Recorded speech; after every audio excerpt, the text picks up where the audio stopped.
이사야서 40장 1절과 2절 너희의 하나님이 이르시되 너희는 위로하라 내 백성을 위로하라 그 노역의 때가 끝났고 그 죄악이 사함을 받았느니라 벌을 배나 받았느니라. 어떤 내용입니까? 죄악을 지었고 나쁜 짓을 많이 했는데 하나님을 멀리하고 벌받을 만 했는데 이제는 위로가 임합니다. 이제 벌을 많이 받았으니 이제 하나님께서 용서해 주실 때가 왔다. 그 죄악이 사함을 받았느니라. 백성들의 마음에 닿도록 이제는 선포해라. 하나님의 위로가 임한다. 40장부터는 위로입니다. 그래서 제가 이 자료에 이사야는 크게 세 부분으로 나뉜다 이렇게 적었는데 사실은 이사야서가 어떻게 몇 부분으로 나뉜다 이걸 외우시려고 할 필요는 전혀 없습니다. 왜냐하면 나누는 방법에 따라 워낙 여러 가지로 나눠져서 좀 혼돈이 올 수도 있기 때문입니다. 지난번에 제가 이렇게 말씀드렸죠. 제1 이사야, 제2 이사야, 제3 이사야가 있다고. 이 이름이 이사야는 한 명인데 왜 1 이사야, 2 이사야, 3 이사야가 있느냐 하면 학자들이 연구를 해보니까 이거는 아무리 봐도 같은 사람이 쓴 게 아니다. 예언자 이사야가 분명히 있었고 실제로 이사야가 예언한 내용이 이 책일 확률이 대단히 높은데 이사야 선지자가 하나님의 징계만 이야기하니까 포로 시대 이후에 이사야의 뒤를 이어서 하나님의 위로를 선포한 익명의 이사야 예언자의 그 예언의 흐름을 받은 자기 이름을 밝히지 않은 어떤 기록자가 있었던 것 같다. 그래서 이사야서에 추가가 된 것 같다. 학자들이 연구해보니까 그런 거예요. 왜 그러냐면 말투나 뉘앙스나 쓰는 단어가 너무너무 달라요. 그래서 이거는 주로 학자들이 하는 이야기인데 알아만 놓으십시오. 1. 이사야 2. 이사야 3. 이사야 이렇게 구분을 합니다. 1. 이사야는 말할 것도 없이 1장부터 39장까지입니다. 이것은 범죄와 선민이 범죄하고 하나님이 징계하시고 심판하시는 지금까지 살펴본 그런 내용들이 39장까지 나옵니다. 죄를 지으면 반드시 벌을 받는다. 완전히 망한다. 다만 하나님께서 남은 자를 남겨두셔야 소망이 있는 거다. 이런 이야기가 나오고 그 다음에 제2 이사야부터는 위로가 나옵니다. 신약적인 느낌. 방금 읽은 대로 위로하라. 너희는 백성을 위로하라. 40장부터 시작이 됩니다. 40장부터 마지막까지 66장까지가 위로와 소망에 대한 내용이 나오는데 그런데 그 중에서 55장까지 장입니다. 55장까지 위로하라. 내 백성을 위로하라. 이런 내용이고요. 그 다음에 56장부터 마지막 66장까지는 새 하늘, 하나님께서 베풀어 주시는 새로운 세상에 대한 소망, 이런 내용입니다. 뭐 중간에 또 비슷한 또 다른 내용도 많이 나오지만 전체적으로 봐서 이런 흐름, 이런 내용들이라는 겁니다. 이렇게 1 이사야, 2 이사야, 3 이사야가 나눠지는데 이거는 주로 이 내용으로 나눴다기보다는 쓰는 단어나 말투 이런 걸 볼 때 이거 좀 다른 사람이 쓴 것 같은 느낌이다. 이런 느낌으로 나눠 놓은 겁니다. 1, 2, 3, 세 개를 이렇게 나누는데, 그런데 제가 만든 자료에 보면 이렇게 나누질 않고 1부, 2부, 3부 또 이렇게 제가 나눠놨죠. 저는 학자들이 보는 1, 2, 3, 2, 4 이런 데는 큰 관심이 없어요. 그냥 학자들이 해놓은, 워낙 학자들 사이에서는 이 말이 맞다고 인정이 된 거기 때문에 제가 소개는 해드리는데, 왜냐하면 제가 1부, 2부, 3부 나누는 걸 나중에 이렇게 보니까 어디 인터넷에 요즘엔 여러분이 다 인터넷만 두드리면 다 전문가 아닙니까? 이사야 라고 찾아봤는데 목사님이 해놓은 거하고 다르네? 이러면 목사님이 틀렸나? 이럴까봐 그렇진 않고 분류 방법이 좀 다르다라고 하는 걸 미리 알려드리는 겁니다. 많은 사람들이 이렇게 나눕니다. 근데 저는 좀 다르게 나눴습니다. 1장부터 35장까지, 그 다음에 36장부터 39장까지, 40장부터 66장까지 저는 1, 2, 3부 이렇게 나눴어요. 이건 내용에 따른 겁니다. 이거는 문학적 형식, 문학적 형식이나 어투나 등등 이런 걸로 볼 때는 이렇게 나눌 수 있는데 저는 이렇게 나누는 게 맞다고 생각해요. 왜냐하면 내용에 따라 1부에서는 똑같이 하나님의 징계와 심판 이런 게 나왔죠. 여기서는 지난주에 살펴봤다시피 히스기야 시대의 중요한 세 가지 사건, 사네립이 쳐들어와서 괴롭히고, 아수르의 사네립 왕, 이게 쳐들어와서 괴롭히고, 그 다음에 그 아수르가 바벨론에 무너지고 나니까 바벨론이 히스기야를 방문하지요. 히스기야가 바벨론이 방문한 거에 감동을 받아서 창고에 곡간을 열고 우리한테 뭐가 있는지 기밀까지, 무기가 얼마나 있고 보물이 얼마나 있고 재산이 얼마나 있고 기밀사항까지 다 보여줘 버립니다. 바벨론을 너무 의지하니까 하나님이 너 망한다. 하나님을 의지하지 않고 바벨론 그렇게 의지하고 바벨론이 마치 너를 살려줄 것 같으냐? 바벨론 때문에 네가 망할 거다 하는, 그렇게 예언하시는 것이 36장부터 39장까지입니다. 그리고 마지막 40장부터는 이사야서의 신약이라 그랬죠.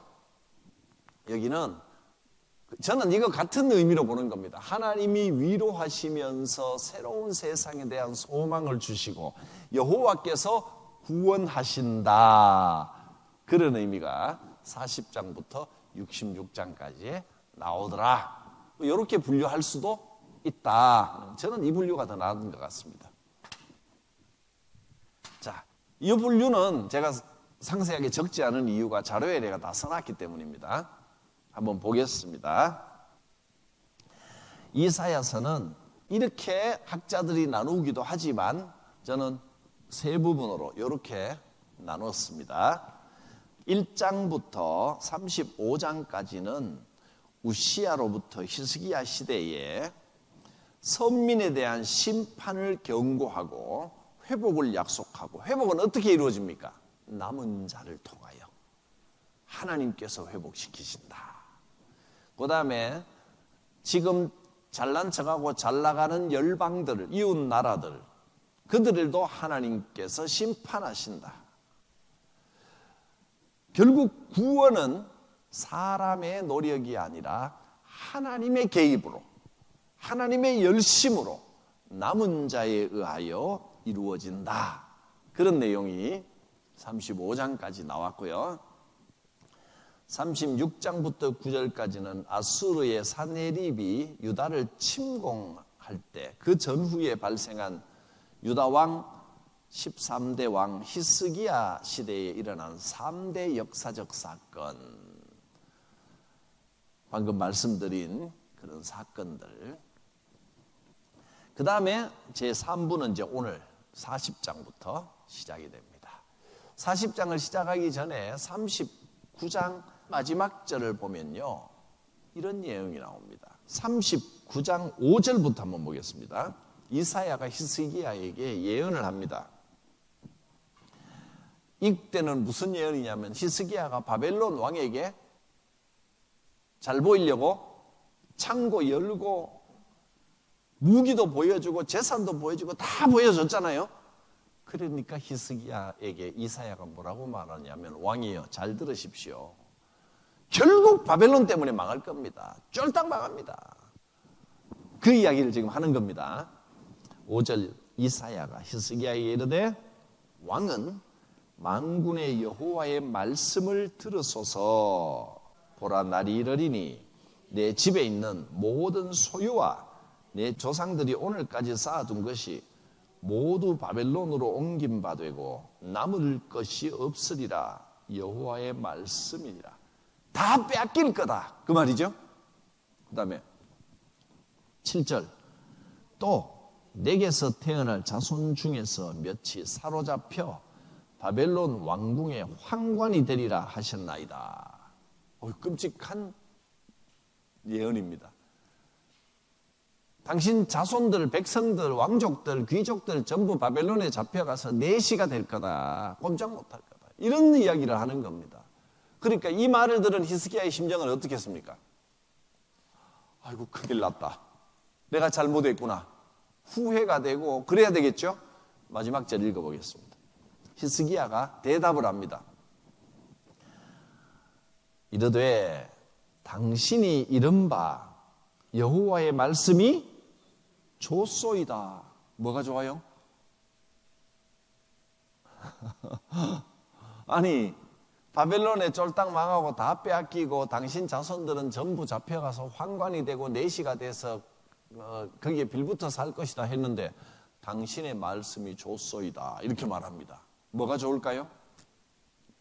히스기야가 내시를 선호하는 성향이 있나? 왜 그럴까요? 그 다음 읽어보면 됩니다. 또 이르되 내 생전에는 평안과 견고함이 있으리로다 하니라. 그러니까 하나님께서 네 자손들이 쫄딱 망할 거다 그랬더니 그럼 내가 다스리는 동안에는 살려주겠다는 이야기네요. 내 후대의 이야기입니다. 다행입니다. 좋소이다가 그나마 다행입니다 그 말입니다. 내가 다스리는 동안에는 내 생전에는 그럼 살려주겠다는 말씀이네요. 언젠가 그날이 오겠지만 그나마 다행입니다. 뭐 그런 의미입니다. 이거는 히스기야가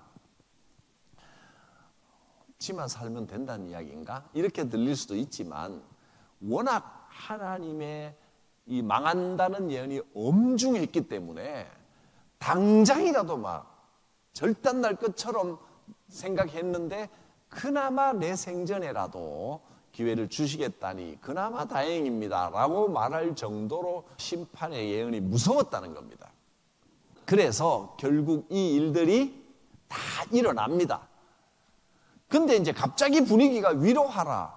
내 백성이 다시 포로에서 돌아올 것이다. 시대가 너무 벌어지죠 지금. 39장 마지막하고 40장하고. 이게 지금 같은 사람이 계속해서 이어서 쓴 게 맞아요? 아닌 것 같죠 아무래도. 그래서 제2 이사야라는 이야기입니다. 지금 39장 여기 마지막까지 이야기는 범죄하고 하나님 심지어 이스라엘 전체 남북을 합해서 전체 왕들 중에 제일 괜찮다고 생각. 뭐 다윗과 솔로몬 외에 분열 왕국 가운데서는 제일 괜찮고 선한 왕이라고 생각했던 히스기야조차도 이렇게 실패하더라. 여기에서 39장이 끝났잖아요.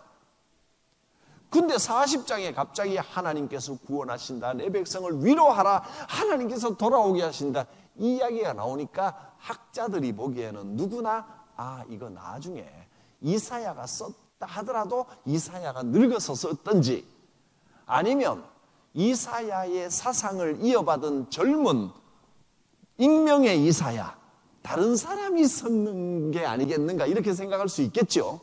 분위기가 그만큼 확 달라졌다는 이야기입니다. 본문 보니까 이해가 가시죠? 그 다음에 3이사야는 왜 나왔냐 하면 3이사야는요 말투가 완전히 달라집니다.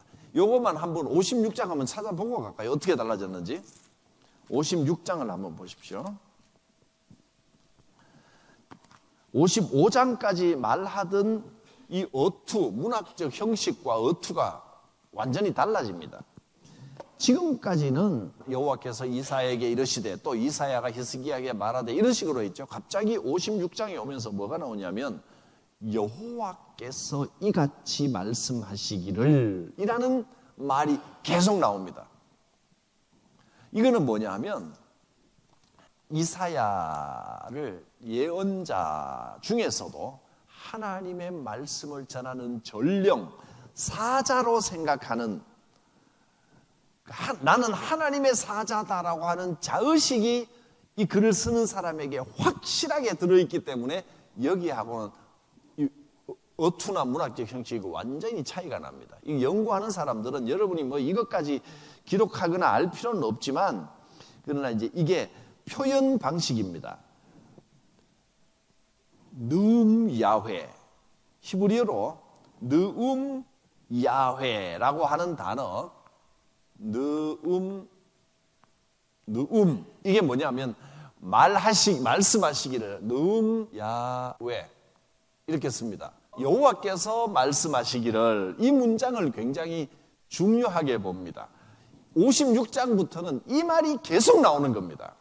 보세요. 1절에 여호와께서 이같이 말씀하시기를 느음 야훼, 또 4절 여호와께서 이와 같이 말씀하시기를 느음 야훼, 또 8절 이스라엘의 쫓겨난 자를 모으시는 주 여호와가 말하노니, 이때부터는 이런 형식으로 계속 여호와의 말씀이니라, 여호와께서 말씀하시니라, 이후에는 형식이 달라지더라. 자, 이거 딴 사람이 꼭 이사야가 써야만 이사야 성경으로서의 중요성이 있는 건 아닙니다.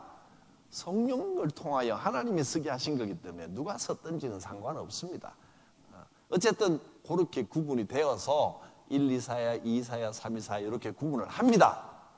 이거는 참고로 그렇게 알아놓고 내용은 이렇게 진행이 됩니다. 하나님의 징계와 심판, 백성을 위로하라, 하나님께서 구해주신다.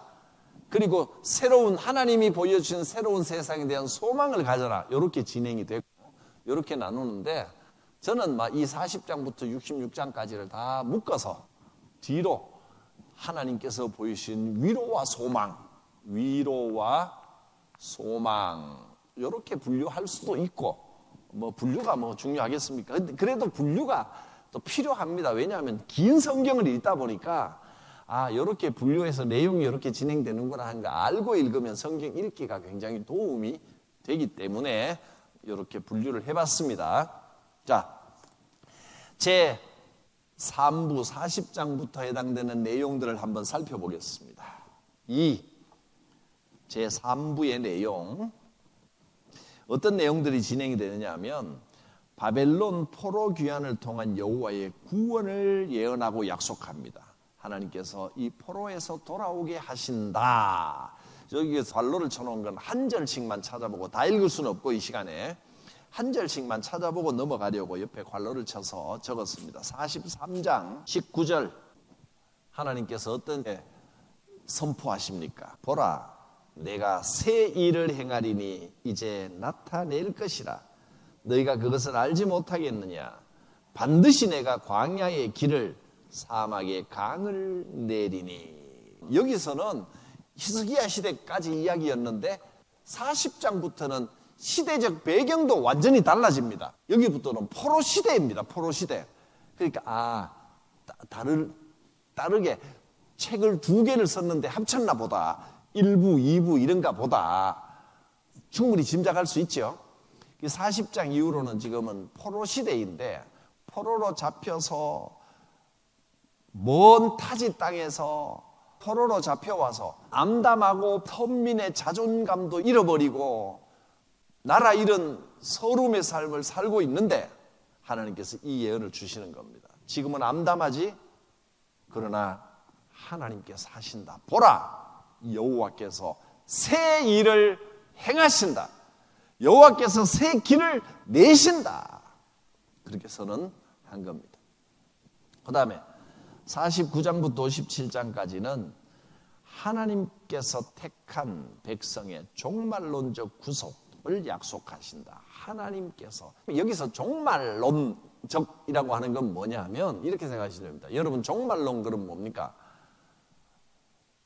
세상이 망하는, 이렇게 생각하죠.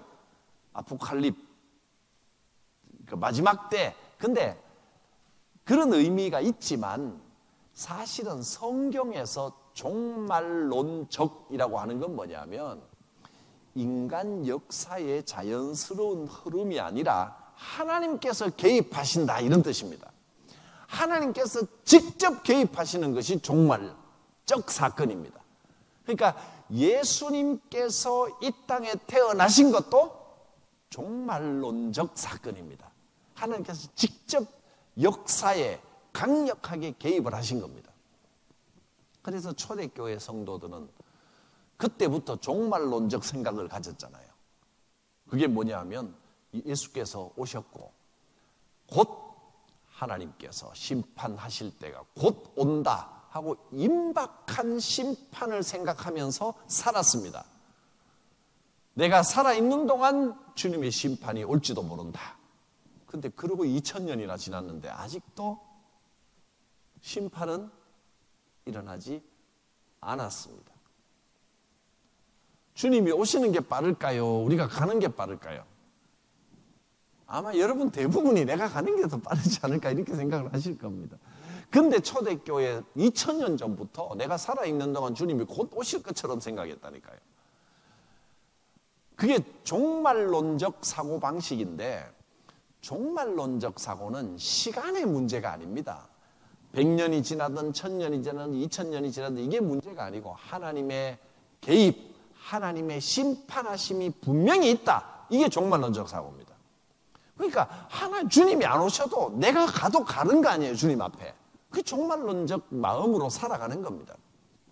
여기서 말하는 종말론적 사건이라는 것은 세상이 망했다라는 의미가 아니고 하나님이 강력하게 개입하셔서 이스라엘 백성들을 포로에서 귀환시키신다. 이게 종말론적입니다. 여러분, 종말론적 삶을 사시기 바랍니다. 살아가다가 하나님께서 강력하게 기적으로 역사하시고 내 몸을 만져주시고 내 인생에 하나님께서 친히 기적을 베푸셨다. 할렐루야. 그게 종말론적 삶입니다. 하나님께서 개입하시는 삶이에요. 이 시대에는 제2 이사야 시대에는 하나님께서 어떻게 종말론적으로 임하셨냐면 바벨론이 망하고 바벨론도 망합니다. 아수르도 망했고 바벨론도 망합니다. 바벨론이 어디에 망하느냐 하면 메데바사라고 하는 나라에 망합니다. 원래 메데가 큰 나라인데 메데바사는 원래 같은 핏줄이에요. 근데 나라는 나눠져 있었거든요. 같은 민족인데 나라가 나눠져 있었는데 왕족끼리 결혼을 합니다. 그래서 두 나라가 연합을 합니다. 메데바사. 그러다가 바사왕 고레스가 이 나라를 더 크게 키우면서 페르시아 제국, 바사 제국이라면서 이제 대제국으로 선포를 합니다. 한 나라가 되는 거예요, 나중에는. 그 고레스가 여기 나와 있습니다. 하나님께 범죄함으로 바벨론 포로라는 징계에 처한 선민에게도 드디어 징계가 종료되고 페르시아, 이걸 한문으로 쓰면 바사가 됩니다. 페르시아 왕 고레스의 바벨론 정복과 포로 귀한 칙령을 통하여 하나님의 임재와 인도하심이 시작될 것을 예언하였다. 여기에서 이 시대의 종말론적 사건은 뭐냐면 하나님께서 고레스를 들어 쓰신 거예요. 누구도 상상하지 못했습니다. 페르시아 왕이 갑자기 그 나라에 살고 있는 포로들을 고향 땅으로 돌려보내라. 이런 칙령을 선포하는 겁니다. 그러면서 고향에 돌아가서 아무것도 남은 게 없는데 거기에서 다시 도시를 재건할 수 있는 물자와 돈도 대줘라. 신기한, 정말로 그때는 기적과 같은 명령을 고레스가 내리는 겁니다. 이거를 하나님의 개입으로 보는 겁니다. 이게 하나님이 역사하지 않으셨으면 이런 일이 있을 수가 없다. 고레스는 하나님이 택하신 사람이다. 이런 사고 방식입니다. 우리나라하고 역사도 참 비슷합니다. 여러분, 우리나라 역사가 독립투사들이 그렇게 무력 투쟁을 했지만 독립군에 의해서 나라가 독립된 건 아닙니다. 일본이 2차 대전에서 패전했기 때문에 일본이 패망함으로 어느 날 갑자기 독립이 찾아왔습니다. 하나님이 선물로 주신 겁니다. 민족 긍지와 자긍심을 없애버리면 어느새 동화돼 버립니다. 일본이 쓴 정책이 그건데 독립운동가들이 상해에 임시정부를 세우고 우리는 일본과는 다른 민족이다. 우리 긍지가 있는 민족이라는 걸 잊지 말자라고 하고 계속해서 일본이 우리를 지배하는 것이다라고 하는 걸 끊임없이 일깨웠기 때문에 하나님이 그 광복의 날을 주셨을 때 광복을 받아들일 만한 준비가 돼 있었던 겁니다. 우리가 그 준비를 끊임없이 해왔기 때문에 광복일 수 있었던 겁니다. 그런 의미에서 독립운동가들은 정말 의미 있는 일들을 그 어려운 중에 목숨을 걸고 해왔지만 결정적으로 광복을 선물로 주신 것은 하나님이십니다. 이런 역사가 이스라엘에도 있었던 겁니다. 포로로 잡혀가서 그들이 끊임없이 하나님을 기억하며 우리가 성전은 잃어버렸지만 그럼 성전이 없어졌으니까 이제 어떻게 해야 되니까? 말씀이다. 그때부터 말씀의 중요성이 강해진 겁니다. 그 전에는 성전 신앙, 형식적인 신앙이었고 성전에 참석만 하면 돼요. 왜냐하면 제사에 참석만 하면 되니까. 근데 지금은 그럴 수 없으니까 안식일에 회당에 모여서 말씀을 듣는 것으로 성전을 대신하면서 하나님을 잊지 않고 말씀 종교, 성전 종교에서 말씀 종교로 바뀐 것이 포로 생활의 교훈입니다. 이득입니다. 성전이 무너지지 않고 포로로 잡혀갔지 않았으면요, 이 사람들은 아직까지도 성전하고 있었을 겁니다. 예수님이 오시고 예수님 이후에 우리가 이렇게 예수 그리스도를 믿는 말씀 신앙으로 바꾸어가는 역사적 단계를 차곡차곡 밟고 있었던 겁니다. 성전이 무너지고 말씀이 중요해진 것도 하나님의 선물입니다. 자, 그 다음에 40장 1절부터 11절은 그렇게 봤고 40장 12절부터는 여호와의 창조자로서의 절대 권능을 선포했습니다. 40장 12절에는 이렇게 나와 있습니다. 누가 손바닥으로 바닷물을 헤아렸으며 뼘으로 하늘을 쟀으며 땅에 티끌을 되어 담아 보겠으며 접시 저울로 산들을 막대 저울로 언덕을 달아보았으랴. 누가 손바닥으로 바닷물이 몇 손바닥 되는지 뜨겠느냐. 이 자연은 인간이 감당할 수 없다. 인간이 헤아릴 수 없다. 하나님이 하신다. 하나님의 위대하심을 찬양하는 내용이 40장 12절부터 나왔고요. 그 다음에 40장 27절부터 31절까지는 27절 야곱아 어찌하여 내가 말하였으며 이스라엘아 내가 이르기를 내 길은 여호와께서 숨겨졌으며 내 송사는 내 하나님에게서 벗어난다 하였느냐. 너는 알지 못하였느냐 듣지 못하였느냐. 영원하신 하나님 여호와 땅끝까지 창조하신 이는 피곤하지 않으시고 곤비하지 않으시고 명철이 한이 없으시고 피곤한 자에게는 능력을 주시고 무능한 자에게는 힘을 더하신다. 아무리 피곤하고 힘들어도 여호와를 앙망하면 어떻게 된다? 독수리 날개치며 올라감 같을 것이다. 그게 40장 27절부터 31절 말씀이고, 그래서 여호와께서 하십니다. 여호와께서 동방에서 한 종을 일으키시는데 그가 누구냐? 한 사람을 일으키시는데 그를 통하여 선민을 구원하실 것이다. 가깝게는 고레스를 말하는 거고 멀게는 예수 그리스도를 말하는 겁니다.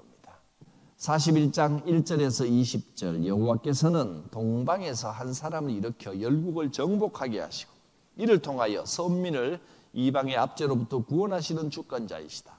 하나님께서 일으키신 한 사람은 고레스입니다. 그런데 그 고레스를 일으키신 분은 여호와 하나님이십니다. 고레스가 어디에서 처음 등장하느냐? 45장 1절에서 구체적으로 등장합니다. 45장 1절을 한번 볼까요? 구체적으로 그는 바로 고레스라고 딱 나옵니다. 여호와께서 그의 기름 부으심을 받은 고레스에게 이같이 말씀하시되 내가 그의 오른손을 붙들고 그 앞에 열국을 항복하게 하며 내가 왕들의 허리를 풀어 그 앞에 문들을 열고 성문들이 닫히지 못하게 하리라.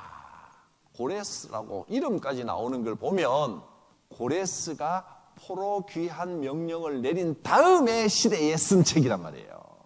이사야가 쓸 수도 없고 다른 사람이 이사야의 이름을 빌어 어떻게 고레스라는 이름까지 예언을 하겠습니까?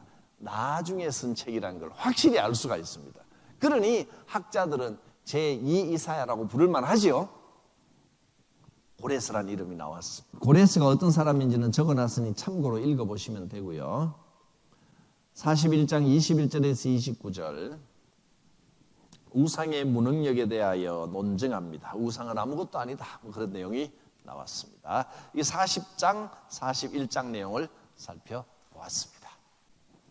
이사야 40장 이후에 중요한 것은 여호와의 종의 노래라고 하는 이 안에 여기 40장부터 45장 안에 노래들이 정말 의미 있고 중요한 노래가 4편이 담겨 있다는 겁니다. 그 노래의 주제들이 여호와께서 택하신 종입니다.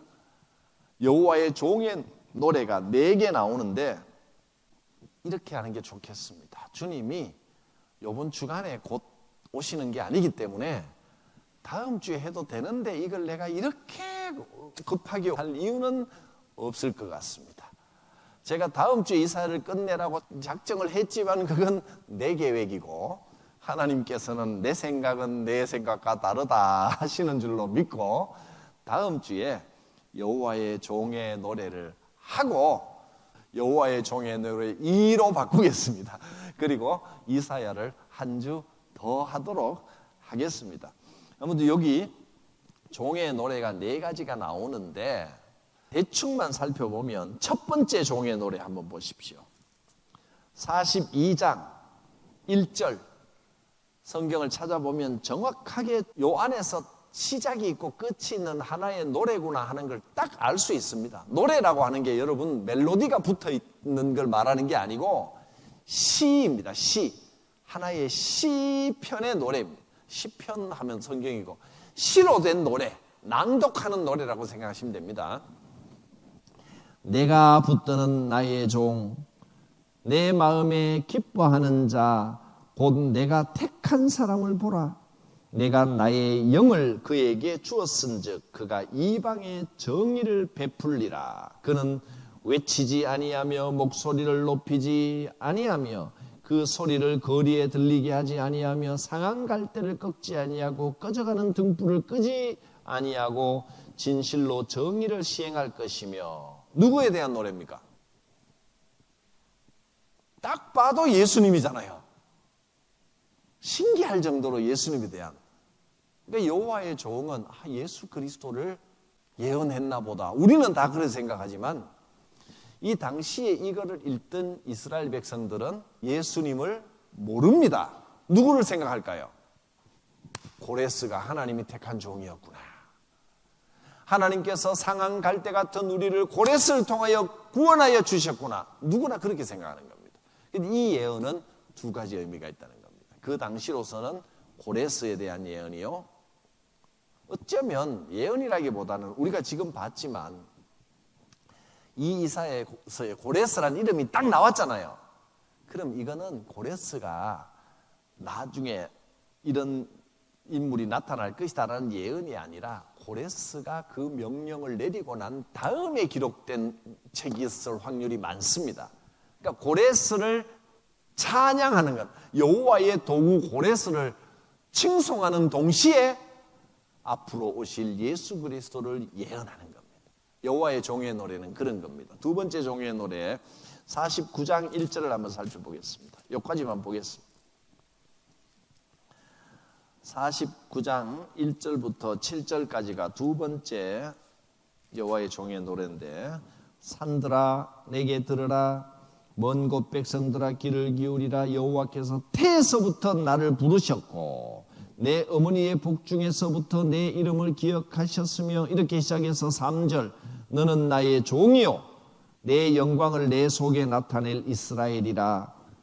여호와께서 택한 종, 태에서부터, 창세전부터 택한 종. 5절에도 보면 그는 태에서부터 나를 그의 종으로 지으시니요.